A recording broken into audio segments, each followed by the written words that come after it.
verso 13, esto es en Berea. Cuando los judíos de Tesalónica supieron que también en Berea era anunciada la palabra de Dios por Pablo, fueron allá y también alborotaron las multitudes. Entonces, en el verso 14 dice: pero inmediatamente los hermanos enviaron a Pablo que fuese hacia el mar, y Silas y Timoteo se quedaron allí. Y en el verso 15, entonces mire cómo dice: y los que se habían encargado de conducir a Pablo le llevaron a Atenas, y habiendo recibido orden para Silas y Timoteo de que viniesen a él lo más pronto posible que pudiesen, salieron. Es decir, a Pablo lo sacan de Tesalónica y inmediatamente lo dirigieron hacia Atenas. Pablo no tenía ningún plan para con Atenas. Pablo simplemente llega a Atenas pensando que puede tomarse unas vacaciones, a las que tenía perfecto derecho. Pero desde luego, Pablo tenía un síndrome apostolar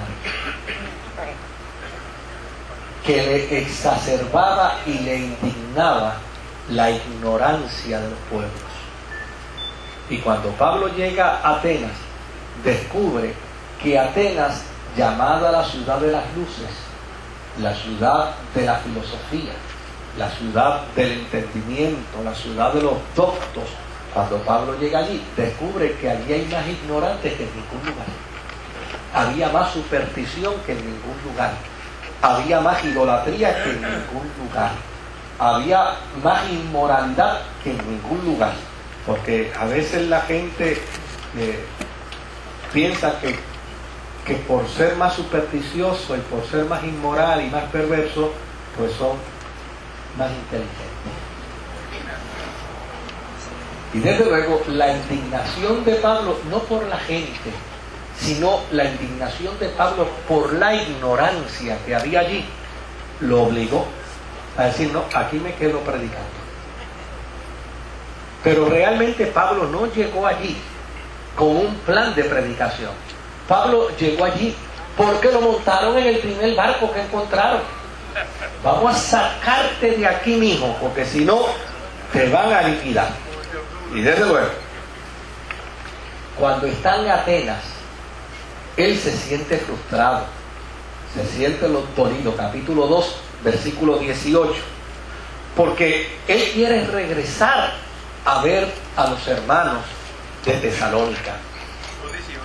Sí, primera de Tesalónica 2.18, de Tesalonicenses 2.18. Sí. No. Primera de Tesalonicenses 2.18. Dice: por lo cual quisimos ir a vosotros, yo Pablo, una y otra vez, pero Satanás nos estorbó. Lo que quiere decir es que Pablo estaba deseoso de regresar nuevamente a Tesalónica, pero dada la circunstancia de que él no podía regresar a Tesalónica por las dificultades que se le presentaron, por los problemas que se le presentaron, entonces llana y sencillamente Pablo optó por enviar a Timoteo. Y le dijo a Timoteo: mira, ve tú a Tesalónica, anima a los hermanos, ayúdales a soportar y a sostenerlos en la persecución que están viviendo. Recoge la mejor información que tengas, capítulo 3, versículo 1 y versículo 2, y luego regresa y hazme saber. Y de hecho, cuando él dice, por lo cual, no pudiendo soportarlo más, acordamos quedarnos solos en Atenas. Y en el versículo 2 dice: y enviamos a Timoteo, nuestro hermano, servidor de Dios y colaborador nuestro en el Evangelio de Cristo, para confirmaros y exhortaros respecto a vuestra fe.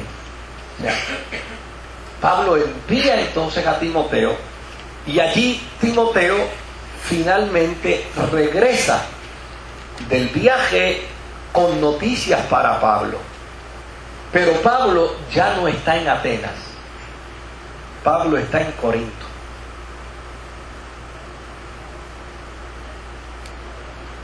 ¿Por qué? Porque Pablo recibió un golpe en Atenas como resultado de la predicación y del estilo que utilizó para predicar.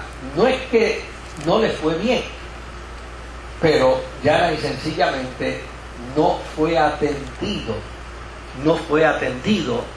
por los atenienses, sino simplemente le dijeron: otro día te escucharemos, pero en este momento no te vamos a escuchar.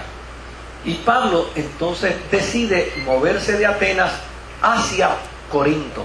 Así es que cuando Timoteo regresa de Tesalónica, en lugar de encontrarse con el viajero Pablo en Atenas, tiene que encontrarse con Pablo en Corinto.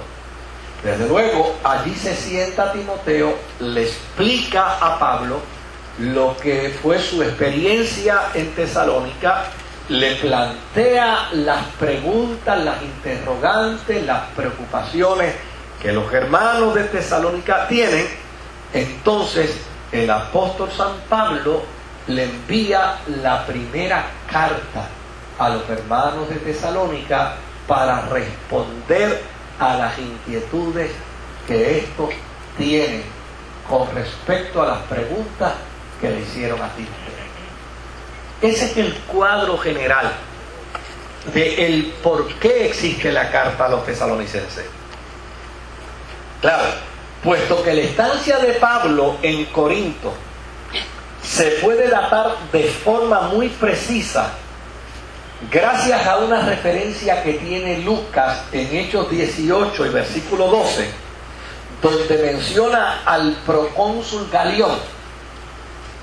Pues encontraron en un momento dado, pero siendo Galión procónsul de Acaya, ¿verdad?, encontraron en un momento dado una piedra donde hay una inscripción que dice que el procónsul Galión fue procónsul de Acaya en el año 51, entre el año 51 al año 53. Pues, dadas las circunstancias que se encontró eso en la ciudad de Delfos, y los que fueron conmigo al viaje fueron a la ciudad de Delfos, ¿verdad?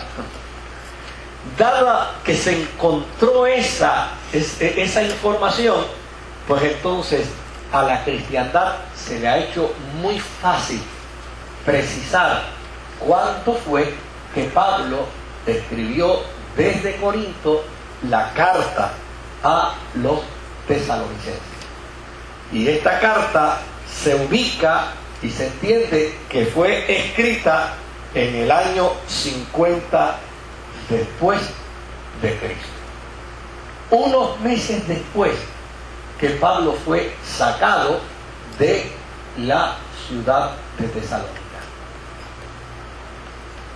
Claro, esto pone de manifiesto la gran preocupación, el gran interés que Pablo tenía por estos hermanos, por estos creyentes, que aun cuando sale de allí, va a Atenas, sale de Atenas, va a Corinto, no se ha podido desprender de estos hermanos, no ha podido desprender su corazón de ellos, y por el contrario, desea vincularse con ellos, aunque sea a través de Timoteo, para de alguna manera poderles remitir un documento a las inquietudes que ellos puedan tener.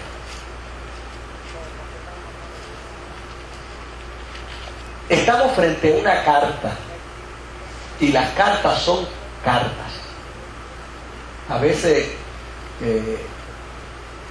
estereotipamos los conceptos, ¿verdad?